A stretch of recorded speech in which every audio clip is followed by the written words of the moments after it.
आप सबको creation series के इस चौथे हिस्से में खुश आमदेद। आज से हमारी क्रिएशन सीरीज़ एक नहायत अहम मरहले में दाखिल हो रही है और ये मरहला है क्लासिकल फ़िलासफ़ी का। ये बात मैं आपके सामने रख चुका हूँ कि क़दीम इंसान क्रिएशन के बारे में मिथ्स के ज़रिए से कुछ तसव्वुरात रखता था, लेकिन तकरीबन आज से 3000 साल पहले 500 क़ब्ल मसीह में हम ये देखते हैं कि पूरी दुनिया के अंदर एक इंटेलेक्चुअल और स्पिरिचुअल एक रेवोल्यूशन आता है, जहाँ से लोगों ने इन सारी मिथ्स को क्वेश्चन करना शुरू किया। जहाँ तक रीजनिंग और इंटेलेक्चुअल अवेकनिंग का ताल्लुक़ है तो इसका मरकज़ तो क़दीम यूनान एंशिएंट ग्रीस था। हम ये देखते हैं कि एंशिएंट ग्रीस में जिस तरीके से फ़िलासफ़ी और विज़डम और रीजनिंग इन चीज़ों के ऊपर बात होनी शुरू हुई है, तो आहिस्ता आहिस्ता ये सारे तसव्वुरात मैच्योर होते चले गए। हमने ये देखा था कि हम यूनानी फ़लसफ़े को समझने के लिए भी उसको 4 या 5 अदवार में तकसीम कर सकते हैं। इसका सबसे पहला दौर जो था वो प्री सोक्रेटिक ईरा, यानी कि सोक्रात से पहले जो फिलोसफर्स आए जिन्होंने एक तरीके से एक फाउंडेशन रख दी ग्रीक फिलॉसफी के लिए, वहाँ से ये बात शुरू होती है। हमारा जो तीसरा हिस्सा था क्रिएशन सीरीज़ का, उसमें हमने प्री सोक्रेटिक ईरा को डिस्कस किया था। प्री सोक्रेटिक ईरा के अगर मैं आपके सामने चंद टेक अवे पॉइंट्स रखना चाहूँ तो वो क्या है? देखें, सबसे पहली चीज़ जो वहाँ में नज़र आती है कि उनका एक खुरूज, उनका एक exodus from myth to reason. यानी कि आप हमें ये कहानियाँ ना सुनाएं, कोई ऐसी बात करें जो कि मेरे जहन को, मेरी अकल को अपील करती है। यानी कि जो वहाँ अब एक फंडामेंटल क्राइटेरिया आ गया, वो रीजनिंग का था, वो माइंड का था। इन तमाम फिलोसफर्स ने अमूमन कायनात की क्रिएशन के लिए जो तसव्वुर रखा था वो ये था कि ये कायनात इटर्नल है, हमेशा से, इसकी कोई बिगिनिंग नहीं है। जिसके लिए मैंने आपके सामने परमेनिडीज का एक बहुत मशहूर कौल रखा था कि क्रिएशियो एक्स निहिलो निहिल फिट, nothing comes out from nothing. इसलिए ये कायनात हमेशा से थी। मैंने आपके सामने अलेक्जेंडर का ये तसव्वुर रखा था कि कायनात जो है एक प्राइमोर्डियल वाटर एप्रन, इससे वजूद में आई है। ये तकरीबन वही तसव्वुर था जो कैओस का था या नम्मू का था मिस के अंदर, के एक प्राइमोर्डियल सी है, एक फॉर्मलेस वॉइड है, जिससे कि क्रिएटर गॉड ने ये पूरा का पूरा यूनिवर्स क्रिएट कर दिया। लेकिन हम ये देखते हैं कि ये कायनात के क्रिएशन के साथ साथ इसके मैकेनिज्म के ऊपर और इसके बिल्डिंग ब्लॉक्स के ऊपर भी लोगों ने सोचना शुरू किया। तो वो 4 क्लासिकल एलिमेंट्स, अर्थ, फायर, वाटर, एयर, इनको बनाया गया कि ये प्रिंसिपल एलिमेंट्स हैं जिससे कि पूरी कायनात वजूद में आई है और ये इटर्नल है। इससे आप समझ सकते हैं कि इटर्नल यूनिवर्स का जो तस्वर है वो मजीद मुस्तहकम हो गया। अच्छा, अब ये चेंज जो हमारे सामने आता है, चीज़ें मिलती हैं, बिखरती हैं, बनती हैं, तबाह हो जाती हैं, तो इसके लिए तस्वर था कि ये 2 फोर्सेस हैं, एक लव और एक स्ट्राइव, जो कि चीज़ों को मिलाती हैं और फिर चीज़ों को एक दूसरे से जुदा कर देती हैं। एक और बहुत इंपॉर्टेंट चीज़ जो हमें प्री सोक्रेटिक ईरा में नज़र आई वो ये कि रीज़न, इंटेलिजेंस, माइंड, इसको परसीव किया गया कि ये नेचर के अंदर इनबिल्ट है, नेचर का ये वाइटल प्रिंसिपल है। नेचर के अंदर जो भी हार्मनी है, नेचर के अंदर जो भी ब्यूटी है, उसकी वजह कोई रीज़न है, कोई इंटेलिजेंस है इसके अंदर। ये बात जहन में रखिएगा कि इससे मुराद इनका कोई पर्सनल गॉड का तस्वर नहीं था, बल्कि ये एक इम्पर्सनल रियलिटी थी कि रीज़न है, कोई चीज़ है ऐसी जिसने कि इस बैलेंस को क्रिएट किया हुआ है, इन अपोजिट फोर्सेस को आपस में बैलेंस करके एक हार्मनी क्रिएट की हुई है। उसी में हम देखते हैं, इसी दौर में हम देखते हैं कि डेमोक्रिटस की एटॉमिक थ्योरी सामने आती है कि ये पूरी की पूरी कायनात जो है ये छोटे छोटे इनडिविजिबल पार्टिकल से बनी है जिसको उसने एटम का नाम दिया, और फिर हमने ये देखा था कि शायद ये इंसानियत की पहली एटॉमिक थ्योरी थी। और प्री सोक्रेटिक ईरा उस वक्त तक मुकम्मल नहीं हो सकता जब तक हम पाइथागोरस का नाम ना लें, जिसने कहा था एवरीथिंग इज नंबर। उसने कहा था कि जो प्रिंसिपल है कायनात का, उसके अंदर जो ऑर्डर है वो असल में मैथमेटिकल रिलेशनशिप्स और मैथमेटिकल ऑर्डर्स के थ्रू बना है, मैथमेटिकल रेशियोज उसके अंदर काम कर रहे हैं। ये एक नहायत ही अहम मोड़ था जो पाइथागोरस की तरफ से आया था, और हम ये देखते हैं कि मैथमेटिक्स आगे चल के इसी तरीके से कायनात के रीजन की जबान बनी है। हमारी इस क्रिएशन सीरीज के अंदर मैथमेटिक्स को कायनात की क्रिएशन की बुनियाद समझना एक बहुत अहम मौजू है। इस मौजू के ऊपर अगर अल्लाह ने चाहा तो मैं आपके सामने एक बहुत कंप्रिहेंसिव किस्म का लेक्चर लेकर आऊंगा, जिसमें मैथमेटिक्स को जिस तरीके से डिस्कवर किया गया या मैथमेटिक्स को जिस तरीके से इन्वेंट किया गया ताकि कायनात के राजों से पर्दा उठा सके, वो अपने अंदर खुद एक बहुत बड़ी स्टडी है। और ये स्टडी इशारा करती है किसी डिजाइनर की तरफ कि कोई डिजाइनर है जिसने के ये सारी कैलकुलेशंस करके इस कायनात को बनाया है और उसको चला रहा है। ये जनाब हमारा टेक अवे था प्री सोक्रेटिक ईरा का। अब हम दाखिल होते हैं क्लासिकल फिलॉसफी में, जो 5वीं और 4थी सदी कबल मसीह, 5th to 4th century BCE का दौर है। यह है असल में उन ग्रेट्स का दौर जिनको हम बहुत अच्छी तरह जानते हैं, यानी कि सोक्रेटिस, प्लेटो और एरिस्टोटल। देखिए, असल में यही वो 3 लोग हैं, यही वो 3 फिलोसफर्स हैं जिन्होंने इसके बाद फिलॉसफी के अंदर वो काम कर दिया कि बाद के लोगों के लिए ये प्रिंसिपल्स बन गए। यानी कि इसके बाद की शायद ही कोई फिलॉसफी हो, ख्वाह वो हेलेनिस्टिक फिलॉसफी हो, ख्वाह वो उसके बाद वो मिडिवियल एजेस की क्रिश्चियनिटी की फिलॉसफी हो, या फिर वो इस्लामिक फिलॉसफी हो, या फिर वो रिनाइजेंस की फिलॉसफी हो, कोई भी प्लेटो और एरिस्टोटल से बाहर नहीं निकल सका। बहुत सारी चीजें आती गईं, उसके अंदर मिलती गईं, लेकिन जो बुनियादें थी वो वही थी जो प्लेटो ने और एरिस्टोटल ने रख दी थी।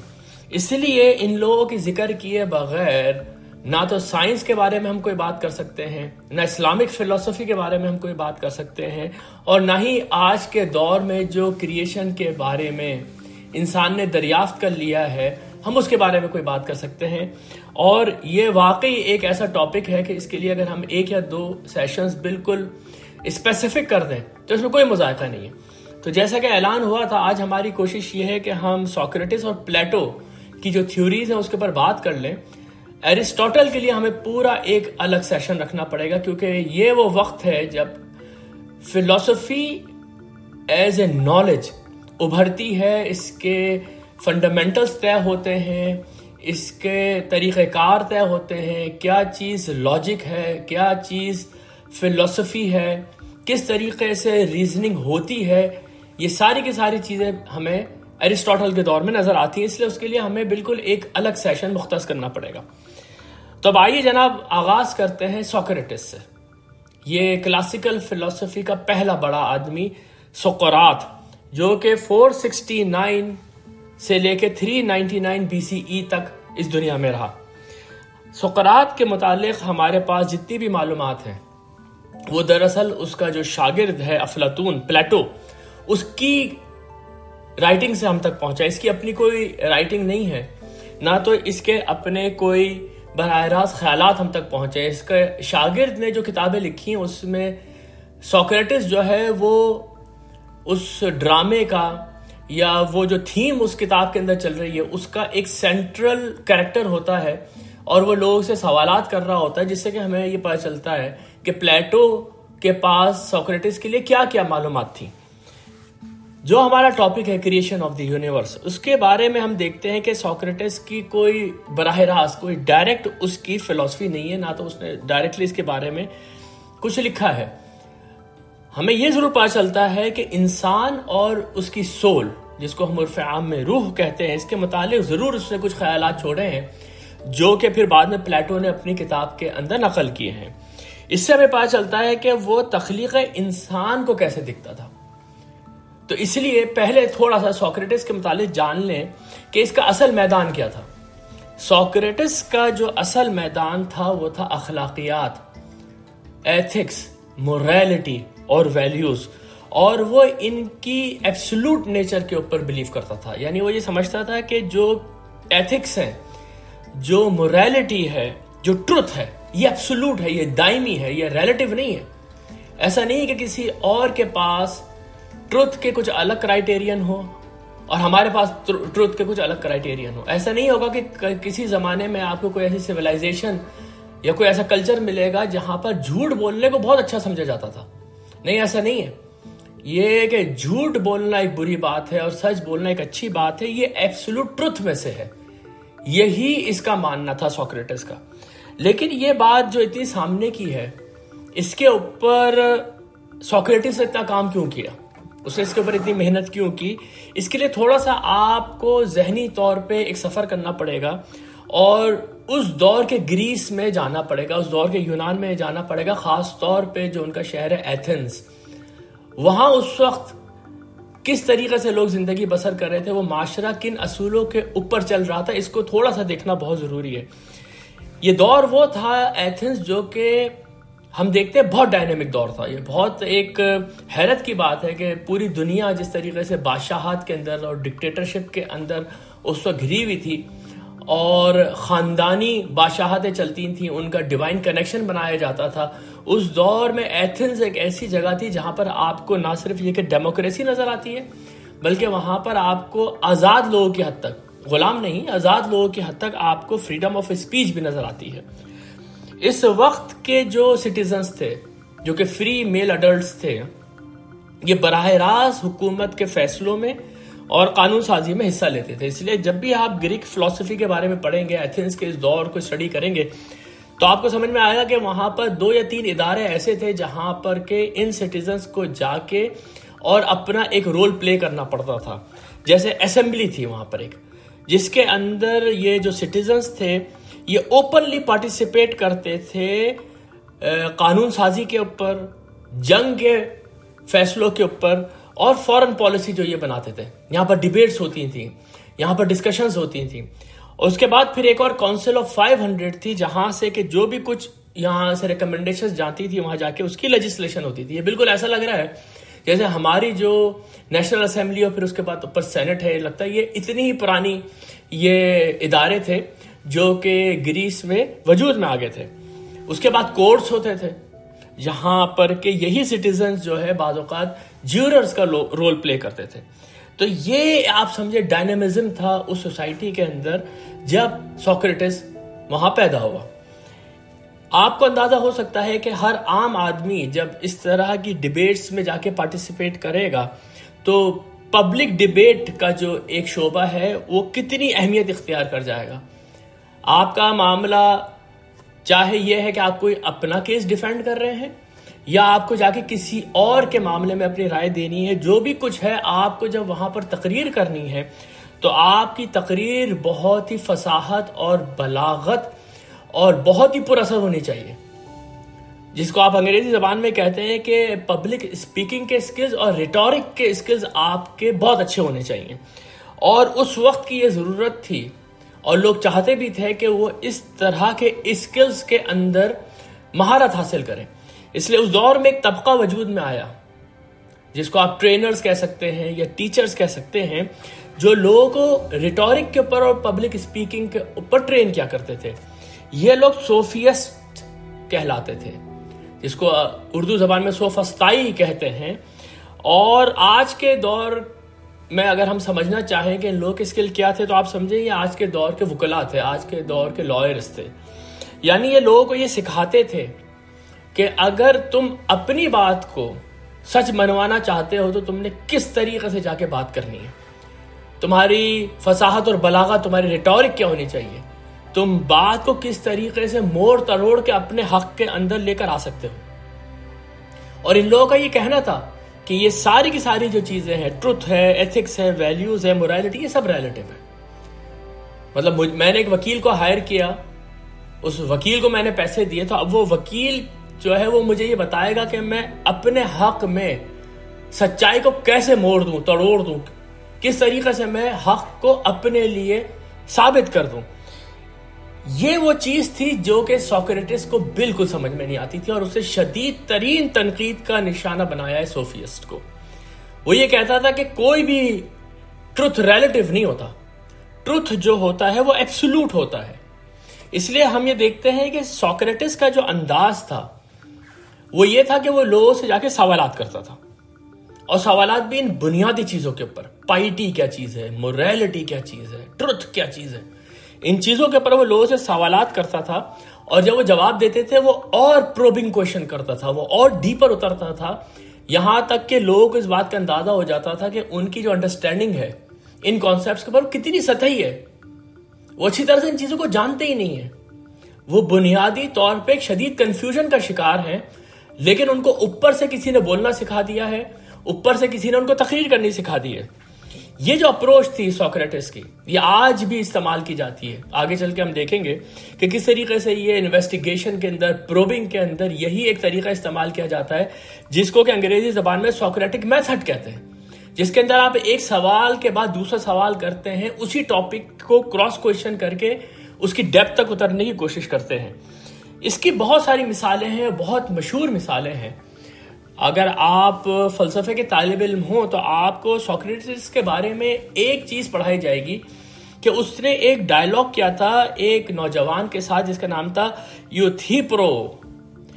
ये जो डायलॉग्स थे इसके, ये प्लेटो ने अपनी किताब फेडो में लिखे, और ये जो डायलॉग्स थे ये थोड़ा सा बताते हैं कि उस दौर के अंदर लोग ये जो बुनियादी तस्वुरात है इसके बारे में भी किस तरह की कंफ्यूजन का शिकार थे। ये डायलॉग्स जनाब हो रहे हैं एक कोर्ट के, आप समझे कि जहां जो वेटिंग रूम है उसके अंदर हो रहे हैं। यहां ये किंग आर्चन्स कोर्ट है, जहां पर खुद सोक्रेटिस जो है वो अपना केस का फैसला सुनने गया हुआ है। इसके ऊपर क्या केस था ये तो हम आगे चल के देखेंगे, लेकिन ये जो यूथिप्रो था ये अपने बाप के खिलाफ गवाही देने आया था। इसके बाप ने मर्डर किया था और ये समझता था कि नेकी इस बात के अंदर है कि मैं जाऊं और अपने बाप के खिलाफ गवाही दूं। ये वो दौर था जिसमें कि खानदान के साथ आपका जुड़ना ताकत की अलामत और माशरे के इस्तेहकाम की बुनियाद होती थी। उसमें ये एक नौजवान खड़ा होता है और ये कहता है मैं मेरे बाप ने जो मर्डर किया है मैं उसके खिलाफ जो है गवाही दूंगा।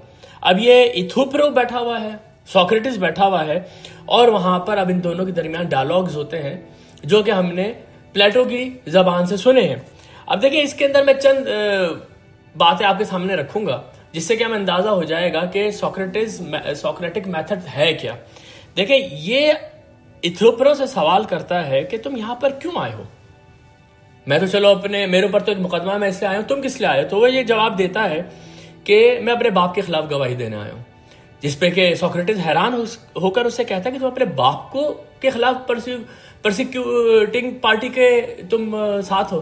तो वो कहता है कि हाँ ये एक बहुत पायस एक्ट है।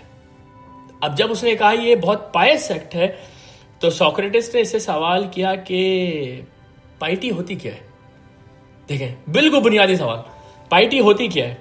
तो उसके जवाब में वो कहता है कि जो कुछ मैं कर रहा हूं ना इस वक्त ये पाइटी है। तो सोक्रेटिस इससे कहता है कि ये तो तुमने मुझे एक मिसाल दी है, एक एग्जाम्पल दी है कि जो मैं कर रहा हूं वो पाइटी है, ये कोई इसकी डेफिनेशन तो नहीं है। कोई मुझे ऐसी डेफिनेशन बताओ जिससे कि मैं समझ सकूं कि पाइटी होती क्या है। तो उसके बाद यूथिप्रो कहता है कि पाइटी वो है जिसको कि खुदा हमारे पसंद करते हैं। अब वो दौर एथेंस का लेकर आए हैं, वो पैंथियन जो ज़्यूस के और अपोलो के और घिया के और ओलंपस गॉड्स के थे उसमें मौजूद।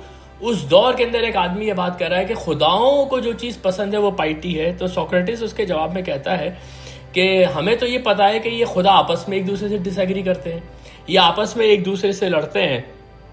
एक गॉड कुछ और चीज़ पसंद करता है, दूसरा गॉड कोई और चीज़ पसंद करता है। तो ये अगर तुमने डेफिनेशन बनाई कि जो खुदा पसंद करता है वो पाइटी है, तो ये तो बहुत ही एम्बिग्युअस और बहुत ही कंफ्यूजिंग किस्म की डेफिनेशन हो जाएगी कि किस गॉड की तुम बात कर रहे हो। अब यूथिप्रो जो है वो थोड़ा सा परेशान होता है। फिर वो कहता है कि पाइटी वो चीज़ है जिसको सारे खुदा पसंद करते हैं। तो इसके बाद वो मार का तो लारा डायलॉग है सोक्रेटिस का, जो आज तक पढ़ाया जाता है, और उसमें ये कि बहुत सारे जो स्टूडेंट्स हैं वो इसी की बुनियाद के ऊपर शदीद तरीके के शक में चले जाते हैं खुद खुदा के मुतालिक। और मेरे सामने भी एक दफ़ा एक मिसाल आई थी कि यही इथोप्रो डायलॉग है, जिसको इथोप्रो डिलेमा कहते हैं, ये रख के एक बच्चे ने सवाल किया था कि आप मुझे इसका जवाब दीजिए, और खुदा की एग्जिस्टेंस के ऊपर उसने क्वेश्चन किया था। वो तो चले एक हमारा एक अलग टॉपिक है, उसके ऊपर हम जाएंगे, लेकिन ये डायलॉग ये है कि सोक्रेटिस इससे ये कहता है कि अगर सारे खुदा किसी चीज़ को मोहब्बत करते हैं, किसी चीज़ को पसंद करते हैं, तो वो पाइटी है। तो ज़रा मुझे इस बात का जवाब दो कि क्या कोई भी एक्ट तुम्हारा वो पाइस इसलिए हो जाएगा कि सारे खुदा उससे मोहब्बत करते हैं? तो इसका मतलब ये उसकी अपनी तो कोई इंट्रिंसिक वैल्यू नहीं है, कोई चीज़ खुद से पाइस तो नहीं होती। खुदाओं की इंडोर्समेंट आ रही है, तो आज हम एक चीज़ को पाइटी कह रहे हैं, कल को खुदा की इंडोर्समेंट किसी और चीज़ की तरफ चली गई, हम उसको पाइस एक्ट कहना शुरू कर देंगे। या अगर पाइटी अपने अंदर कोई इंट्रिंसिक वैल्यू रखती है, तो उसको फिर गॉड्स की इंडोर्समेंट की क्या जरूरत है? फिर तो गॉड्स की विल इससे अलग हो जानी चाहिए।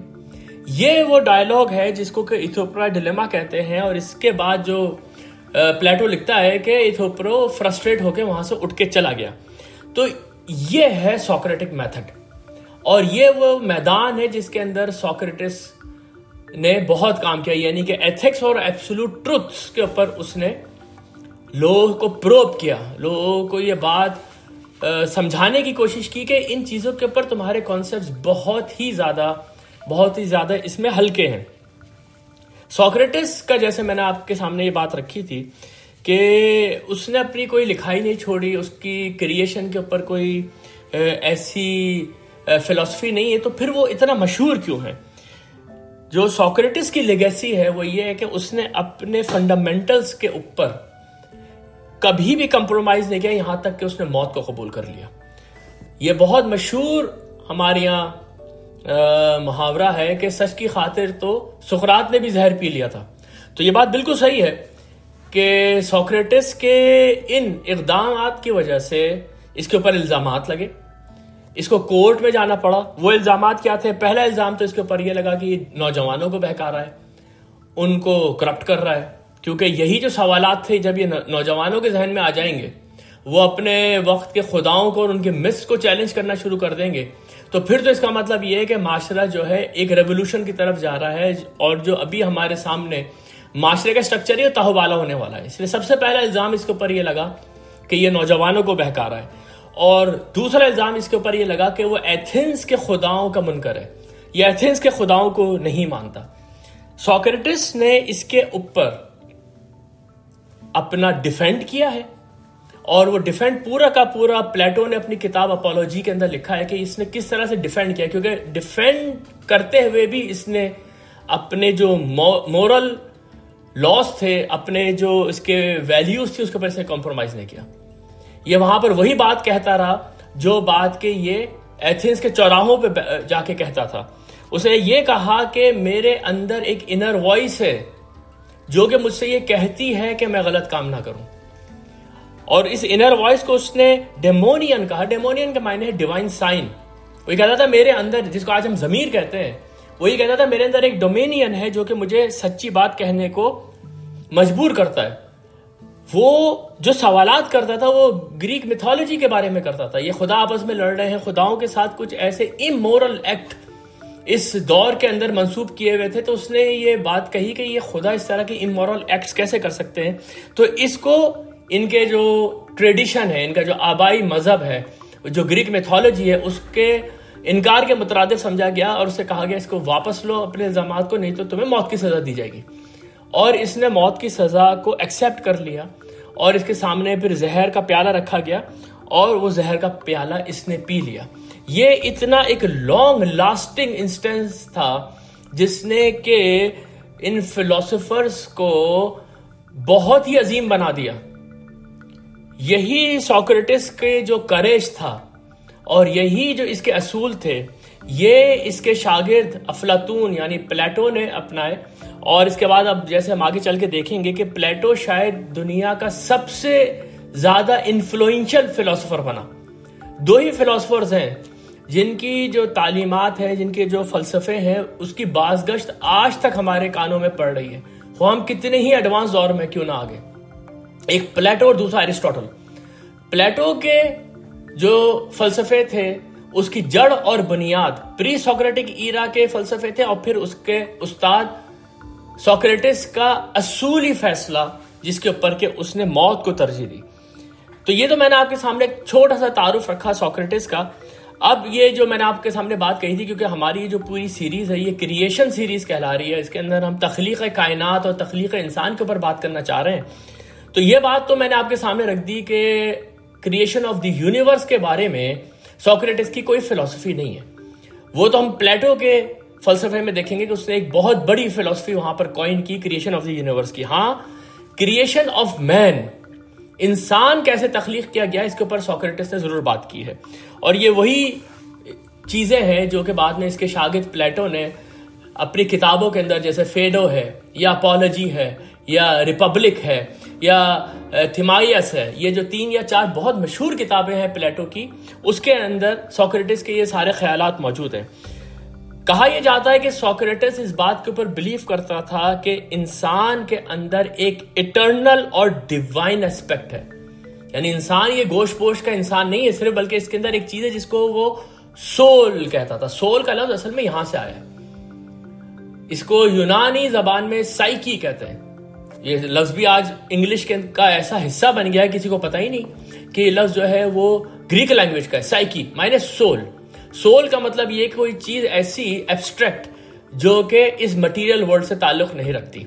और ये सोल जो है ये बुनियाद है आपकी रीजन की, आपकी इंटेलिजेंस की, आपकी मोरालिटी की। ये आप समझेंगे एक चीज है, ये एक डेफिनेशन है जो हमें अपने जहन में रखनी चाहिए। ये वो सोल नहीं है जिसको कि हम मजहब की जबान में रूह कहते हैं। ये वो सोल है जो कि इंसान के अंदर मोरालिटी क्रिएट करती है, इंसान के अंदर रीजनिंग क्रिएट करती है, इंसान के अंदर इंटेलिजेंस क्रिएट करती है। यूनानी फलसफे के अंदर इसको सोल कहा जाता है। उसने ये बात भी कही सोक्रेटिस ने कि इंसान जो है ये दूसरे जानवरों की तरह से नहीं है, ये दूसरों से बहुत मुख्तलिफ है। ये पॉइंट बहुत इंपॉर्टेंट है, क्योंकि आज हम ये बात जानते हैं कि आज इतने अरसे के बाद जाके जो साइंस हमें कॉन्सेप्ट दे रही है वो ये कि इंसान भी एक जानवर ही है। लेकिन जो बिल्कुल इब्तिदा के फिलोसफर्स थे और लोगों ने हमेशा इंसान को एक अलग मखलूक के तौर पे देखा है जानवरों से, और उसकी वो बात बिल्कुल सामने की है। जैसे सोक्रेटिस ने भी कहा कि इंसान के अंदर कैपेसिटी है रीजन करने की, उसके अंदर कैपेबिलिटी है सेल्फ रिफ्लेक्शन की, उसके अंदर इस बात की एबिलिटी है कि अपने आप को मोरली इंप्रूव करता है। ये सारी की सारी चीजें जानवरों में नहीं है। इसलिए इंसान जो है वो एक रैशनल बीइंग है जो कि जानवरों से बिल्कुल मुख्तलिफ है। सोक्रेटिस के ये जो आइडियाज हैं सोल के बारे में, ये सबसे ज्यादा इंप्रूव्ड और सबसे ज्यादा डेवलप्ड एरियाज हैं उसके थॉट के। इसलिए इसके बारे में एक और चीज जो मशहूर है वो ये है कि सोक्रेटिस इस बात के ऊपर बिलीव करता था कि आपकी जो सोल है वो इटर्नल है, वो हमेशा से है और हमेशा रहेगी। और यहां पर वो एक बात कहता था कि इस दुनिया के अंदर जो भी मालूमात आपको मिलती है, जो भी इल्म आप हासिल करते हैं, असल में वो रिकलेक्शन है आपकी सोल का। आपकी सोल क्योंकि हमेशा से है दुनिया के अंदर, वो हमेशा से आती रही है, तो वो अपने जो पुरानी लाइफ्स थी उसके अंदर बहुत कुछ पढ़ चुकी है, बहुत कुछ अंडरस्टैंड कर चुकी है। आज आप सिर्फ उसको रिकलेक्ट करते हैं, जिसको फलसफे की जबान में ए प्रायरी नॉलेज कहते हैं। ए प्रायरी नॉलेज वो नॉलेज है जिसको के इख्तियार करने के लिए आपको अपने सेंसेस की, तजर्बात की जरूरत नहीं है, वो आपके रीजन से, आपकी सोच से ही आपके अंदर चली जाएगी।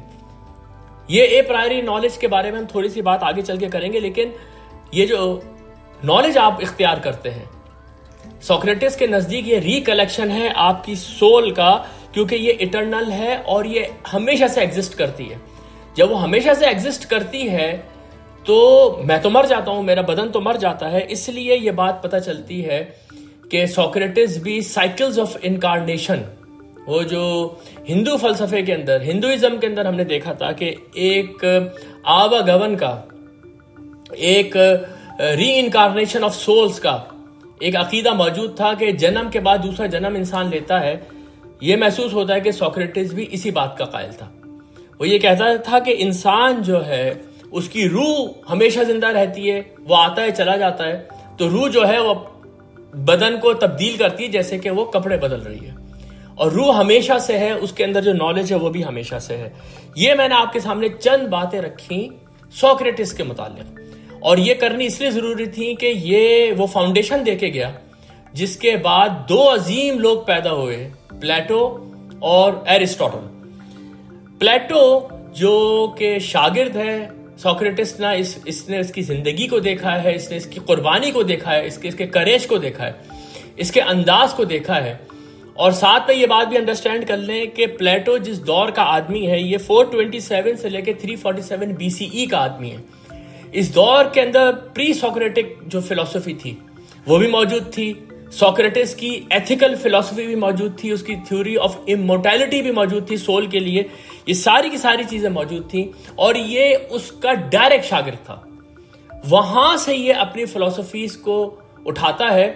इसका शागिर्द एरिस्टोटल, अरस्तु, वो फिर इसको मजीद मुस्तहकम करता है। बहुत सारी जगहों पे एरिस्टोटल ने प्लेटो से इख्तलाफ किया है, वो तो हम इंशाल्लाह ताला आगे चल के देखेंगे, लेकिन बहुत ही ये एक अजीम दौर है जिसके अंदर हम दाखिल हो गए, वो है अफलातून का दौर। अफलातून या प्लेटो, इसका जो काम है वो बहुत एक्सटेंसिव है। यानी कि जिस तरह से सोक्रेटिस को हमने देखा था कि उसने अपनी कोई लिखाई नहीं छोड़ी, अपनी कोई किताबें, अपनी कोई थ्योरी नहीं छोड़ी, उसके बरक्स हम देखते हैं कि प्लेटो के बहुत सारे राइटिंग्स मौजूद हैं हमारे पास, आज तक मौजूद हैं, उसके ट्रांसलेशंस मौजूद हैं, आप उसको डायरेक्ट पढ़ सकते हैं। इसका जो अंदाज है वो डायलॉग्स का है, डायलॉग्स, और उस डायलॉग्स के अंदर अमूमन होता क्या है कि सोक्रेटिस एक कैरेक्टर है, दूसरा जैसे इथोपिरो था ऐसे कोई दूसरा कैरेक्टर है जिससे कि वो फिर वो सवालात कर रहा है और फिर उससे ये अपने फलसफे को डेवलप कर रहा है। इसने कई किताबें लिखी, जैसे रिपब्लिकन है, रिपब्लिक के अंदर इसने डिस्कस किया कि स्टेट कैसी होनी चाहिए, जस्टिस क्या है, और उसने तस्वर पेश किया एक फिलोसोफर किंग का। उसने कहा कि एक स्टेट बहुत अच्छी तरीके से सिर्फ उसी सूरत में चल सकती है जब एक फिलोसोफर जो है उसको वहां का बादशाह बना दिया जाए। ये फिलोसोफर किंग का लफ्ज जो है ये मैं आपके सामने आगे चल के मेडिवियल फिलोसफी में दोबारा लेकर आऊंगा इंशाल्लाह। सिंपोजियम नाम की किताब इसे लिखी जो कि एथिक्स के ऊपर, लव और ब्यूटी, इस तरह की चीजों के ऊपर डिस्कस करती थी। अपोलॉजी का मैंने आपके सामने जिक्र किया जिसके अंदर इसने एक तरीके से पूरा आंखों देखा हाल लिखा जो मुकदमा सोक्रेटिस के ऊपर चला था। फेडो, ये जो इसकी किताब है ये है इमोर्टैलिटी ऑफ द सोल के ऊपर, और तकरीबन वही फलसफा है जो कि मैंने आपके सामने अभी रखा सोक्रेटिस की वजह से। टिमाइयस, ये वो किताब है जो कि इस वक्त हमारे डिस्कशन के अंदर आएगी, और ये फोकस करती है क्रिएशन ऑफ द यूनिवर्स के ऊपर और कॉस्मोलॉजी के ऊपर। ये और इसके अलावा एक दो किताबें और है, मेनू जैसे किताबें जो इसने विर्च्यू के ऊपर लिखी है। ये सारी की सारी किताबें प्लेटो अपने पीछे छोड़ के गया और एक बहुत अजीम फलसफे की बुनियाद ये रखे गया। अब इससे पहले कि हम इस बात को समझें कि ये क्रिएशन के बारे में क्या तस्वुरात रखता था, एक बहुत इंपॉर्टेंट थ्योरी है या फलसफा है, ये आइडिया है प्लेटो का, जिसको समझे बगैर आप प्लेटो की फिलॉसफी समझ ही नहीं सकते। और मैं आपको बताऊंगा कि उस थ्योरी ने कितने लॉन्ग लास्टिंग इंपैक्ट डाले हैं। आज कई मुसलमान भी ये बात नहीं जानते कि उनके इल्म कलाम के अंदर और उनके तसव्वुफ के अंदर कई ऐसी चीजें हैं जिसका ताल्लुक शायद डायरेक्ट इस्लामिक प्रीचिंग के साथ या इस्लामिक टीचिंग के साथ नहीं है। बहुत ही मुश्किल होता है उनको नबी सल्लल्लाहु अलैहि वसल्लम के अक़वाल से या कुरान के आयात से निकालने का, लेकिन वो हमारे यहाँ जाने माने एक तसव्वुरात है जो कि इस्लामी फलसफे और इस्लामी तसव्वुफ से हमारे अंदर आ गए हैं। जब मैं आपके सामने बिल्कुल बुनियाद से इन चीजों को डिस्कस करूंगा तो आप समझते चले जाएंगे कि ये तस्वुरात हम कहां से लेकर आए। ज्यादातर उनमें से प्लेटो के और एरिस्टोटल के फलसफे थे जिसको बाद में मुसलमान फलसफियों ने अपनाया। इसके अंदर जो सबसे ज्यादा इंपॉर्टेंट है वो है थ्योरी ऑफ फॉर्म्स या थ्योरी ऑफ आइडियाज। इसको समझना बहुत जरूरी है। ये जो थ्योरी है प्लेटो की वो ये कहती है कि ये जो फिजिकल वर्ल्ड है हमारा, ये एक शैडो है, ये सिर्फ एक साया है एक परफेक्ट वर्ल्ड का जो कि इस दुनिया के परे एक एब्स्ट्रैक्ट रियलम के अंदर मौजूद है। उस वर्ल्ड को इसने नाम दिया दी फॉर्म्स। उसके अंदर जो हर चीज मौजूद है वो चेंज, उसके अंदर कोई चेंज नहीं है। वो नहायत ही परफेक्ट फॉर्म के अंदर मौजूद है, और उसकी आप समझे वो जो ब्लूप्रिंट है, वो ब्लूप्रिंट लेके यहाँ जमीन के ऊपर आपको तख्लीकात नजर आती हैं। मिसाल के तौर पे जैसे आपको बहुत सारे घोड़े नजर आते हैं, कोई काला है, कोई सफेद है, कोई खूबसूरत है, कोई कम खूबसूरत है। प्लेटो ये कहता है कि एक परफेक्ट नहायत ही खूबसूरत घोड़ा या उसका इमेज ये आइडियाज की दुनिया में मौजूद है, ये फॉर्म्स की दुनिया में मौजूद है। वहां से ये सारे के सारे इसके इमेजेस हैं, इसके साए हैं, इससे थोड़े से इम्परफेक्ट भी हैं, थोड़े से परफेक्ट भी हैं। इसी तरीके से हर जो चीज जो कॉन्सेप्ट के अंदर मौजूद है, जैसे जस्टिस एक बहुत ही जबरदस्त कॉन्सेप्ट है, इसकी जो परफेक्ट शक्ल है वो फॉर्म्स की दुनिया में अंदर मौजूद है। यानी कि आप ये समझें कि वो दो तरह की दुनियाओं का कायल था। एक दुनिया तो ये फिजिकल वर्ल्ड थी जो इम्परफेक्ट थी, जो चेंज होती थी, जिसके अंदर चीजें तब्दील हो रही होती थी, और जिसके अंदर आपको थोड़ी ब्यूटी हार्मनी नजर भी आती है, थोड़ी नहीं भी नजर आती। एक दुनिया इसके परे है, जो कॉन्सेप्ट्स की दुनिया है, जो आइडियाज की दुनिया है।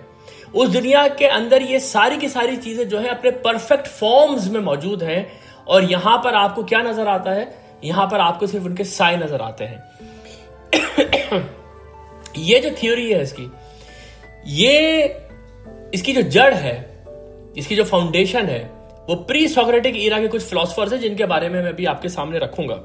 लेकिन जब भी आप फलसफा पढ़ेंगे उसमें आपको प्लेटो के जो थ्योरी ऑफ फॉर्म्स है उसके साथ ही उसका एक थॉट एक्सपेरिमेंट का लफ्ज वैसे यहां इस्तेमाल नहीं करना चाहिए। ये लफ्ज तो साइंस के अंदर इस्तेमाल होता है, और हम इंशाल्लाह ताला जब हम अपनी ये जर्नी साइंस तक पहुंचाएंगे तो उस वक्त ये लफ्ज मैं आपके सामने बहुत इस्तेमाल करूंगा, थॉट एक्सपेरिमेंट।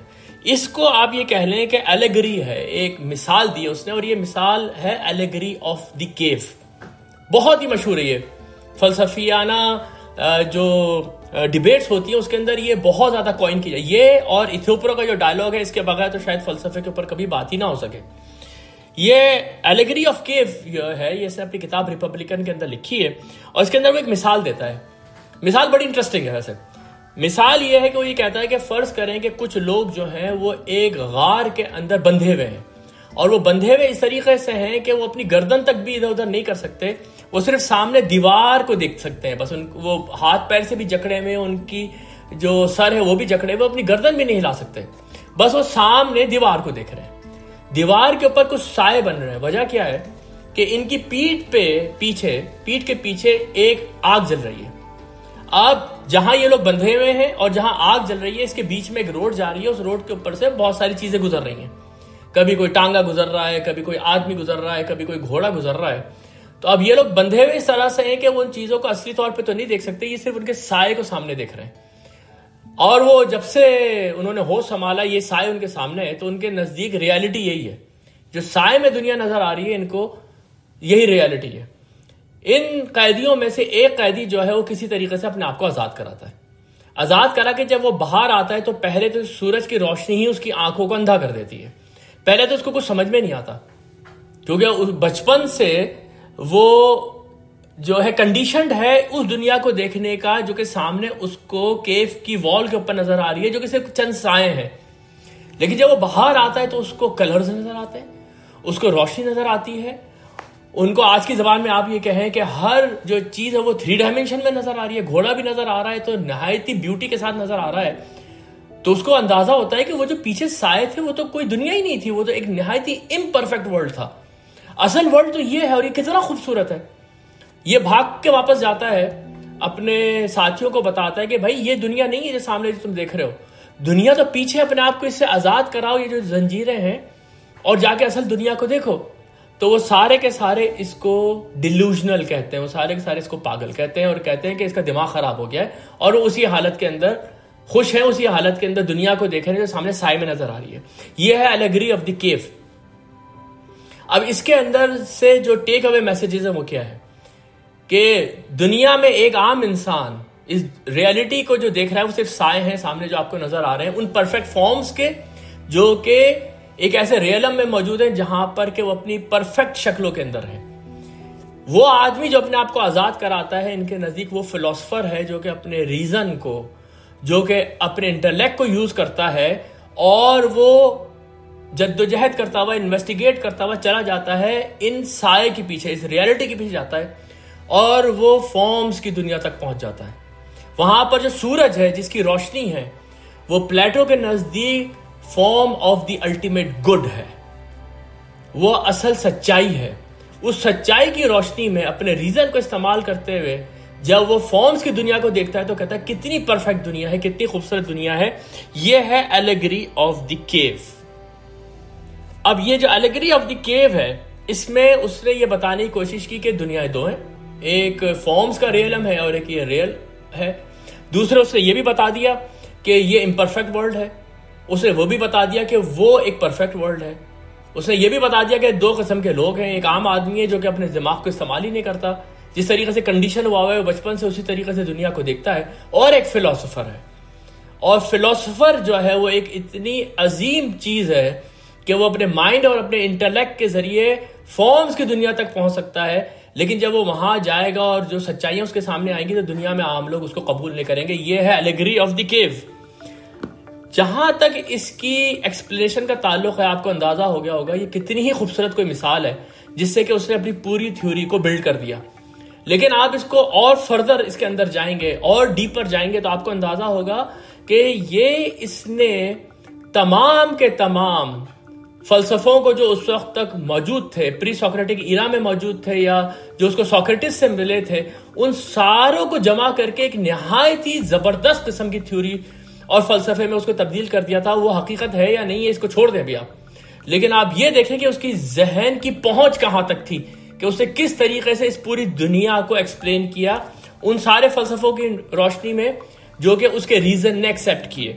देखें, अब अगर आपको प्री सोक्रेटिक ईरा के जो हमारे टेक अवेज हैं वो याद हैं तो देखें, वहां पर मैंने आपके सामने ये बात रखी थी कि इस दुनिया के बारे में दो फलसफियों की दो मुतजाद आरा थी। एक परमेनिडीज था जो ये कहता था कि असल जो रियलिटी है वो अनचेंज्ड है, वो तब्दील नहीं हो सकती।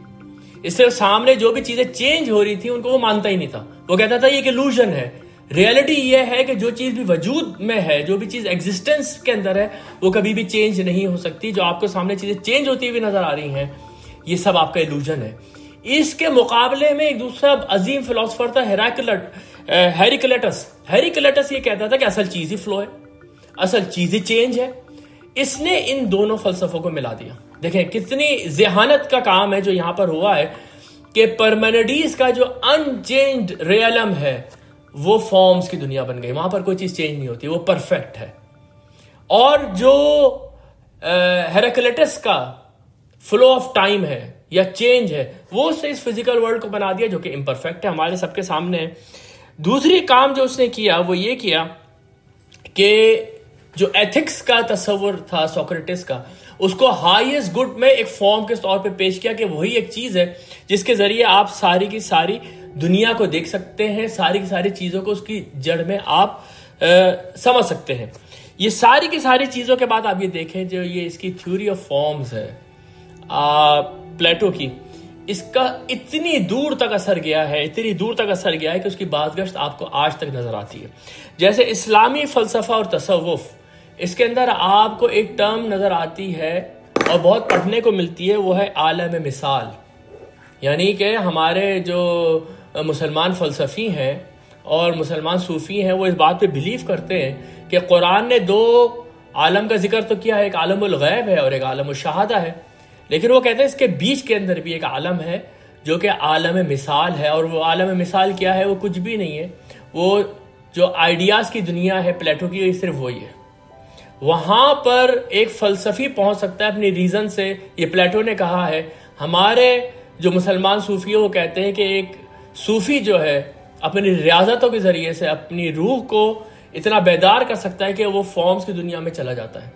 वहां पर सारी चीजें अपनी परफेक्ट फॉर्म के अंदर हैं, वहां पर फरिश्ते भी मौजूद हैं और वो ब्रिज है आलमुल गैब और आलम शहादा के दरमियान।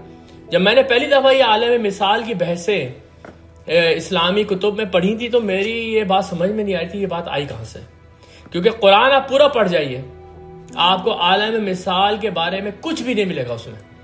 कुछ जबरदस्ती की इंटरप्रिटेशंस करनी है तो हमारे यहाँ की जाती हैं, लेकिन एक आम जो कुरान का पढ़ने वाला है अगर वो कुरान को तर्जुमे से पढ़ेगा उसको कहीं पर भी ये आलम मिसाल नजर ही नहीं आएगा। उसको आलमुल गैब और आलमुल शहादा की इस्तिलाहात जो कुरान की मशहूर इस्तिलाहात है वही नजर आएंगी। तो ये कहाँ से आया फिर? तो थोड़ी सी जद्दोजहद करने के बाद समझ में आया कि ये कहाँ से आया है। इसके बाद आप ये देखें कि जब हम हेलेनिस्टिक दौर में जाएंगे और उसके बाद आगे ये जो रोमन एम्पायर का है इसके दौर में जाएंगे तो वहां पर एक बहुत बड़ा आदमी पैदा हुआ, प्लॉटिनस, जिसके फलसफे को ही न्यू प्लेटोनिज्म कहते हैं। यानी कि उसने प्लेटो की थ्योरी को रीडिस्कवर किया है और वो ये थ्योरी ऑफ फॉर्म्स ही है। लेकिन जैसे कि मैंने आपको पिछले सेशन में बताया था कि ये हेलेनिस्टिक पीरियड जो है ये वो दौर है जिसमें के मगरिब और मशरिक के फलसफे आपस में मिल गए। वहां के वहदतुल वजूदी फलसफे और यहाँ के यूनानी फलसफे जब मिल गए तो इन्होंने एक तीसरे ही मजहब की बुनियाद रखी या कई और फलसफे वजूद में आए। उसके अंदर जो सबसे मशहूर है वो ये न्यू प्लेटोनिज्म का फलसफा है, जिसको कि नौ अफलातूनी फलसफा कहते हैं। इसके बारे में मैंने बहुत डिटेल में सेशन किया है कि किस तरीके से उसने ये सारी की सारे तस्वुरात को मिला के ये बता दिया कि ये कायनात जो है ये इमिनेट ही एक खुदा से हुई है। यानी वो जो पैंथीइज्म का तस्वर है कि ये कायनात ही खुदा है या खुदा से ही निकल के वो इमिनेशन थ्योरी जो है वो असल में प्लेटो की इस थ्योरी ऑफ आइडियाज और जो आपका मशरिक का वहदतुल वजूदी फलसफा है, वेदांतिक फलसफा है, उसके मिलाप से वजूद में। यानी आप ये कह सकते हैं कि इलाहियात की दुनिया में और फलसफे की दुनिया के अंदर प्लॉटिनस ने थ्योरी ऑफ एवरीथिंग प्रोड्यूस कर दी। जब भी वो इतनी मशहूर हो गई, हर चीज का जवाब आ गया उसके अंदर। तो थ्योरी ऑफ एवरीथिंग क्या चीज है, ये तो हम फिजिक्स के बारे में जब बात करेंगे और साइंस के बारे में बात करेंगे तो मैं आपके सामने ये टर्म दोबारा लेकर आऊंगा कि थ्योरी ऑफ एवरीथिंग यानी कि एक थ्योरी जो सारे के सारे फिजिकल फिनोमिनन को एक्सप्लेन कर दे, वो थ्योरी ऑफ एवरीथिंग है। इसी तरीके से जो भी सवालात फलसफे में उठाए जाते हैं उनको अगर कोई एक थ्योरी एक्सप्लेन कर दे तो फिर वो उनकी थ्योरी ऑफ एवरीथिंग हो जाएगी। और वो असल में वो प्लॉटिनस की थ्योरी थी जिसको नौ अफलातूनी फलसफा कहते हैं और इसकी जड़ जो है वो प्लेटो की थ्योरी ऑफ फॉर्म्स है। अब ये थ्योरी ऑफ फॉर्म्स मैंने आपके सामने रख दी। अब आ जाए जो हमारा असल मौजू है क्रिएशन ऑफ द यूनिवर्स के ऊपर। क्रिएशन ऑफ द यूनिवर्स के अंदर जो थिमाइयस के अंदर ये जो इसकी बुक है इसके अंदर इसने क्रिएशन ऑफ द यूनिवर्स और कॉस्मोलॉजी इन सारी चीजों को डिस्कस किया है। तो अब देखें कि अब आपके सामने इसकी जब थ्योरी आएगी कि इसने किस तरीके से इस कायनात की क्रिएशन को देखा है तो बात आपको बिल्कुल समझ में आती चली जाएगी। पहली चीज जो इसकी थ्योरी ऑफ क्रिएशन के अंदर है वो ये है कि इसने एक डिवाइन एंटिटी मानी है जिसको ये डिमर्ज कहता है। डिमर्ज के मायने होते हैं क्राफ्ट्समैन, यानी जैसे कि एक क्राफ्ट्समैन एक चीज बनाता है, पहले से कुछ चीजें मौजूद होती हैं, उसी तरीके से ये डिमर्ज है जिसने के ये शायद कोई पर्सनल गॉड नहीं है, शायद ये कोई एक रैशनल फोर्स है जो ये काम कर रही है। ये उस तरह का खुदा नहीं है जिस तरह के खुदा ज़्यूस और अपोलो वगैरह हैं, लेकिन ये एक ऑल गुड बेनिवोलेंट फोर्स है जो कि रैशनल है और जो कि इंटेलिजेंट है। इस डिमर्ज ने ये क्रिएट किया है इस यूनिवर्स को, वो उसने एक प्राइमोर्डियल कैओस से ये वही चीज उसने ले ली जो चीज मिथोलॉजीज के अंदर अभी हमें मिलती थी कि कोई चीज पहले से मौजूद थी, क्रिएशो एक्स मटीरिया, जिसके ऊपर हमने बहुत बात की कि यह बात तो किसी फलसफी के या किसी भी कहानी बनाने वाले के जहन में ही नहीं आ सकती थी कि क्रिएशन एक्स निहिलो कोई चीज भी हो सकती है, क्रिएशन फ्रॉम नथिंग कोई चीज भी हो सकती है। इसलिए जब आप क्रिएशन की बात करेंगे तो या तो आपको कायनात को अजली मानना पड़ेगा या फिर आपको मानना पड़ेगा कुछ था पहले से। जैसे कि एक लकड़ी मौजूद थी, ये मेज कैसे बनी, लकड़ी मौजूद थी, कारपेंटर आया उसने लकड़ी बना दी, लकड़ी से मेज बना दी। इसी तरीके से ये प्राइमोर्डियल कैओस मौजूद था, इससे डिमर्ज ने इस कायनात को बनाया। लेकिन बनाया कैसे? ये जो थ्योरी ऑफ फॉर्म्स है, यानी ये जो वर्ल्ड ऑफ आइडियाज है या वर्ल्ड ऑफ फॉर्म्स है, इसको इसने एज ए ब्लूप्रिंट यूज किया और उसने इन्हीं की शक्लें, इन्हीं की नकलें बनाई और उससे ये पूरी की पूरी दुनिया उसने बना दी। वो जो चीज है वो थ्योरी ऑफ फॉर्म्स, वो तो इटर्नल है, लेकिन ये जो दुनिया उसने बना दी है, ये दुनिया जो है ये इम्परफेक्ट शक्ल है थ्योरी ऑफ फॉर्म्स की, लेकिन ब्लूप्रिंट वहीं से आया है। यानी कि ये तीन आप समझें कि उसकी पिलर्स हैं थ्योरी ऑफ क्रिएशन के। डिमर्ज यानी कि एक क्राफ्ट्समैन है, फिर प्राइमोर्डियल chaos, वही एक प्राइमोर्डियल वॉइड है या मैटर है जो मौजूद है, और फिर ये थ्योरी ऑफ फॉर्म्स या जो वर्ल्ड ऑफ आइडियाज। ये तीन चीजें मिली जिसके बाद ये कायनात जो है वो वजूद में आ गई। फिर उसके बाद उसने इस कॉस्मोस की जो मैकेनिज्म है, मैकेनिक्स, इसके ऊपर भी उसने अपना फलसफा दिया, बिल्कुल थेल्स की तरह से। थेल्स जो एक प्री सोक्रेटिक फिलोसोफर था, उसने ये बात कही थी कि ये कायनात पूरी की पूरी एक लिविंग बीइंग है, ये जिंदा है पूरी की पूरी कायनात। और हेराक्लिटस ने कहा था कि इसके अंदर एक रैशनल प्रिंसिपल है, लोगोस का उसने नाम दिया था, एक रैशनल प्रिंसिपल है जो कि चीजों को बैलेंस करके रखा हुआ है। या एनेक्सागोरस ने कहा था कि एक माइंड है इस कायनात के अंदर जो कि इसको चला रहा है। ये सारी की सारी चीजें पहले से मौजूद थी। तो इसने, प्लेटो ने जो कॉस्मोस की मैकेनिज्म है उसको तशबीह दी एक लिविंग बीइंग से, और उसने ये कहा कि ये जो आइडियाज की दुनिया थी इसके अंदर एक वर्ल्ड सोल यानी कि दी परफेक्ट इंटेलिजेंस, दी परफेक्ट रीजनिंग मौजूद थी, जिससे कि इस कायनात के अंदर आपको रीजनिंग नजर आती है, जिससे कि इस कायनात के अंदर आपका हार्मनी और बैलेंस नजर आता है। वो इसने इस्तेमाल किया। तो एक तरीके से वर्ल्ड सोल यानी कि पूरी कायनात के अंदर एक रूह मौजूद है, इसका तस्वर आ गया। इसी तरीके से क्रिएशन ऑफ टाइम के बारे में भी इसने बात की। ये बहुत इंपॉर्टेंट टॉपिक है जो हमारी साइंस के डिस्कशंस में आएगा कि टाइम कैसे क्रिएट हुआ है। क्रिएशन ऑफ टाइम के बारे में भी इसने ये कहा है कि जो डिमर्ज है उसने ही टाइम को क्रिएट किया है, और वो एक मूविंग इमेज है इटर्निटी का। सामने चीजें जो मूव कर रही हैं तो आपको ऐसा लग रहा है कोई चीज पास हो रही है, लेकिन असल में तो चीजें इटर्नल है, ये सिर्फ उसके इमेजेस हैं जो चेंज हो रहे हैं आपके सामने। इसी तरह से उसने इस बात को भी एक्सप्लेन करने की कोशिश की कि ये चांद और सूरज और सितारे जो हमें नजर आते हैं, ये जो अपने आपको चेंज करते हैं, अपनी लोकेशंस को चेंज करते हैं, तो ये कहता है कि वो भी इसलिए कि ताकि आप टाइम मेजर कर सकें। ये चेंज भी जो है ये इसी के लिए है कि आप इसके जरिए टाइम की मेजरमेंट कर सकें। इसके बाद प्लेटो ने ये कहा कि सारी की सारी जो चीजें हैं इसका पर्पस ऑफ द क्रिएशन क्या है। द पर्पस ऑफ क्रिएशन उसने कहा कि वो ये है कि ये कायनात क्योंकि बनाई एक बेनिवोलेंट और एक गुड फोर्स ने है, तो इस कायनात का मकसद भी गुड है। वो ये कहता है कि क्योंकि डिमर्ज इनहेरेंटली गुड है, तो इस कायनात के पीछे जो पर्पस है वो भी गुड और रैशनल है।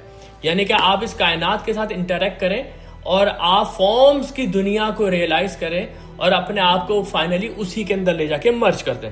अच्छा, अब उसके बाद उसने ये बात भी कही है कि ये कायनात जब बनी है तो जो चीज डिमर्ज ने इस्तेमाल की है, जो वर्ल्ड ऑफ फॉर्म्स उसने इस्तेमाल किए हैं, उसके अंदर जो बहुत बड़ा एक आप समझें कि परफेक्ट फॉर्म है वो मैथमेटिक्स है।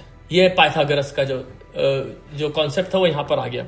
वो ये कहता है कि वही 4 इटर्नल एलिमेंट्स, अर्थ, वाटर, एयर और फायर, वो एम्पिडोसल्स के जो 4 इटर्नल एलिमेंट्स थे वो इस्तेमाल किए डिमर्ज ने। और उसके बाद उसने मैथमेटिकल शेप्स, जो कि पाइथागोरस बोल चुका है कि एवरीथिंग इज नंबर, और उसने ये बोला था कि मैथमेटिकल रिलेशनशिप और रेशियोज के साथ कायनात बनी है। तो उसने कहा बिल्कुल ऐसा ही है। फॉर्म्स की दुनिया के अंदर एक परफेक्ट मैथमेटिकल फॉर्म मौजूद है, जिसको बाद के लोगों ने प्लेटोनिक सॉलिड्स भी कहा है। और वो कुछ है भी जो उसने बताया कि परफेक्ट सॉलिड्स क्या है। पॉलीगॉन्स है, जिनको परफेक्ट क्यूब है, परफेक्ट टेट्राहेड्रॉन है, 4 फेसेस, 8 फेसेस का, 12 फेसेस का, 16, 20 फेसेस का, ये इस तरह के जो पॉलीगॉन्स है उसको उसने कंसीव किया क्योंकि वो परफेक्ट है अपनी सिमेट्री के अंदर, और कहा कि ये वो अल्टीमेट शेप्स हैं जिससे कि डिमर्ज ने कायनात के अंदर चीजें बनाई। स्केल तो वही था, लेकिन चीजें थोड़ी सी तब्दील होती चली गई, पहाड़ थोड़े से मॉडिफाई होते चले गए, थोड़े से इम्परफेक्ट होते चले गए, लेकिन उनके पीछे जो असल मैथमेटिकल शेप है वो वही प्लेटोनिक फॉर्म्स है, वो प्लेटोनिक सॉलिड्स हैं। तो आप ये देख सकते हैं कि ये क्रिएशन ऑफ द यूनिवर्स के ऊपर प्लेटो ने निहायत ही ज़हानत से ना सिर्फ ये कि तमाम चीजों के जवाब दे दिए, जो सवालात उस वक्त उठ रहे थे, कायनात बनी कैसे है, ये चल कैसे रही है, इसका मकसद क्या है, उसी के साथ साथ उसने वो सारे फलसफों को भी ले लिया जो उससे पहले मौजूद थे। इसलिए ये जो थ्योरी ऑफ फॉर्म्स है, और उसके बाद ये डिमर्ज का तस्वुर है, और उसके बाद ये प्राइमोर्डियल कैओस का तस्वुर है, और वो सारी चीजें जो मैंने आपके सामने रखी, ये इतने लॉन्ग लास्टिंग इम्पैक्ट छोड़ा है इन्होंने इंसान के इंटेलेक्ट के ऊपर कि उसकी बाज़गश्त आपको आज तक नजर आती है। अब आखिरी बात जो कि बहुत ही छोटी सी बात है वो मैं आपके सामने रखता चलूं, वो ये कि प्लेटो ने अपने उस्ताद सोक्रेटिस की जो सोल इमोर्टेलिटी का तस्वुर है उसको भी थोड़ा आगे बढ़ाया है, और वो हमें जानना इसलिए जरूरी है कि ये तस्वुरात भी बाद में फिर मजहबियात के अंदर आए, इस्लामी फलसफे के अंदर आए, क्रिश्चियनिटी के अंदर आए, और सोल वही तस्वुर की जाने लगी जो कि इन्होंने यहां पर प्रेजेंट की थी। तो इसलिए जब हम क्रिएशन ऑफ मैन, क्योंकि हमारा जो ये क्रिएशन सीरीज है इसके अंदर हमने दो चीजों को ही डिस्कस करना है, यूनिवर्स एज ए होल कैसे क्रिएट हुआ और इंसान कैसे क्रिएट हुआ, और हमने ये बातें करते हुए अल्टीमेटली तो साइंस के रियलम में जाना है, और फिर बाद में हमने देखना है कि बाइबल और कुरान भी जो इसके बारे में बात करते हैं तो क्या वो कोई यूनानी फलसफा बयान करते हैं, या आज की जदीद साइंस बयान करते हैं, या कोई तीसरी चीज वो बयान करते हैं जो कि इल्हामी किताबों के अंदर मौजूद है।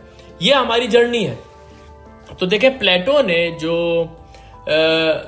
इंसान की क्रिएशन के ऊपर बात की है वो तकरीबन वही है जो कि सोक्रेटिस की इमोर्टेलिटी ऑफ सोल है। देखें, जो उसकी बुक है टिमाइयस, इसके अंदर तो बेसिकली उसने डायलॉग्स ही सारे वो लिखे हैं जो कि सोक्रेटिस ने बोले हैं, या सोक्रेटिस उसका मेन कैरेक्टर है, तो वो उसी तरीके से आगे जाके एक्सप्लेन करता है कि जो इंसान है उसकी जो एसेंस है वो डिवाइन है, और वो इटर्नल है, और वो सोल है।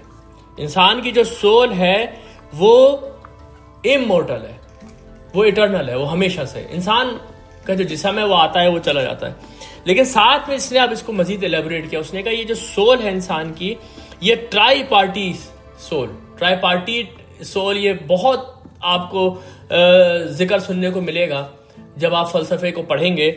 और वो ट्राई पार्टी सोल क्या है कि ये जो इंसान के अंदर जो भी इसकी साइकी, इसके तीन हिस्से हैं, सबसे ऊंचा जो कि आपको गवर्न करता है वो रैशनल सोल है।